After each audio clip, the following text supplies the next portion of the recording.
और Pakistan peoples party Karachi के सदर सईद गनी के घर के हल्के UC3 चेनेसर से इनके भाई फरहान गनी हार गए।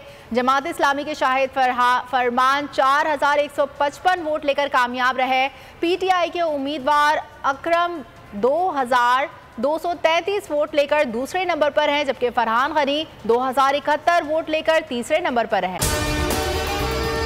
और अगर आपको हमारी ये वीडियो पसंद आई है तो लाइक पर क्लिक कीजिए।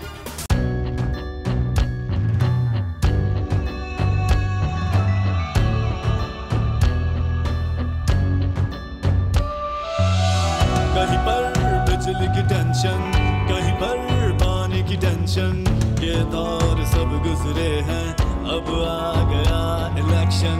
सुन सुन कर थक गए हुक्मरानों के ये राग। जाग पाकिस्तानी जाग, जाग पाकिस्तानी जाग, जाग पाकिस्तानी जाग, जाग पाकिस्तानी जाग, जाग पाकिस्तानी जाग, जाग पाकिस्तानी जाग, जाग पाकिस्तानी जाग, जाग पाकिस्तानी जाग, जाग पाकिस्तानी जाग।